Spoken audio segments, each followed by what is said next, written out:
At the start of the week, I, didn't really understand why Muslims fasted. I just thought I didn't really understand. I was probably ignorant to that fact. It's the perfect opportunity to just pause and reflect and refresh after a year full of so many blurred lines, working from home. It's not something I've ever done before, but it was something that I'm interested in learning about other cultures and learning about how other people bring their authentic selves to work.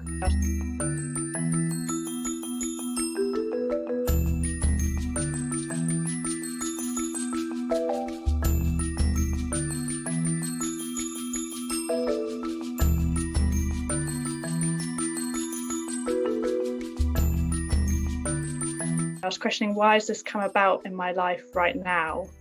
Why am I only hearing about this? Why did Ali reach out to me and tell me about the challenge?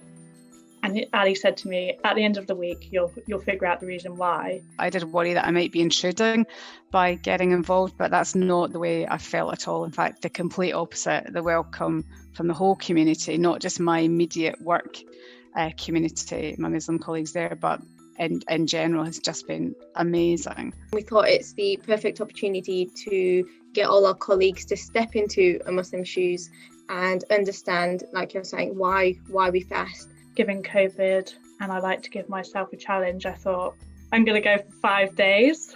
Because I was obviously up really, really early, tendency is to just go to the laptop and to do work or to get onto technology. I was very, very mindful not to. So I had 3 glasses of water next to my bed before I went to sleep, and I kept waking up every hour, kind of nervous about it, and drinking water in the middle of the night. Deliberately took the first hour and a half and did nothing other than sit and reflect. And that for me personally took a huge amount of self-discipline. Maybe the hardest part was getting up before dawn and getting ready for the fast. I think that set the tone for the day for me. My first day was more around the food and drink side of things. And Ali, my teacher throughout the week, taught me different things on different days. Not having water is really, really difficult. And I think that's the part that struck me the most, thinking about, again, walking in someone else's shoes who does not have water, cannot access clean, healthy water. There were times when especially in the afternoons, where my lips were dry, and it was there's a lot of talking that goes on through video conference calls like this. My main side effects were dry lips. My lips were so dry. I was able to stay focused and stay intentional and realize why that was happening, and that I was a choice I was making, and be intentional about it. My hunger and my thirst right now will end. But other people out there's thirst and hunger doesn't end. So, get yourself into that mindset.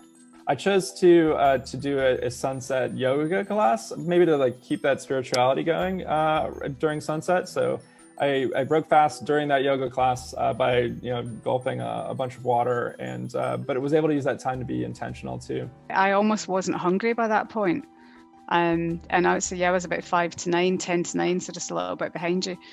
And I almost got to the point of going, will I just go all night? Beforehand, if something was made for dinner by my parents, that, we all have our favourite food. And if my favourite food maybe wasn't made, I'd be like, oh, well, really, I have to eat that? But now it's, be grateful for every meal that's put in front of you.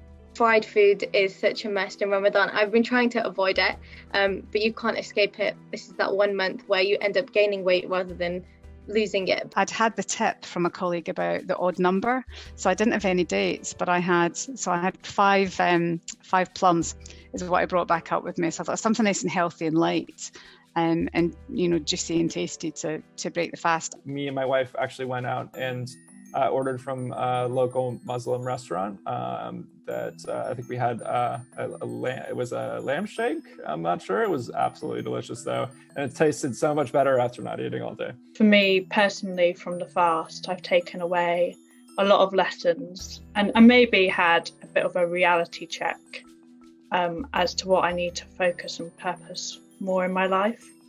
So it couldn't have come at a better time for me.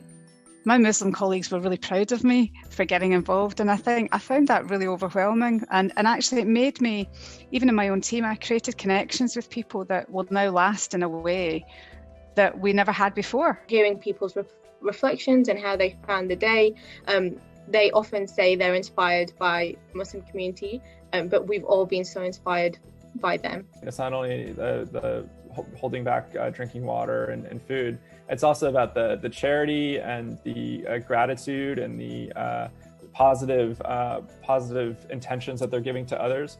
I learned that it is that connection with God or the higher being, and it's that test that he has with yourself.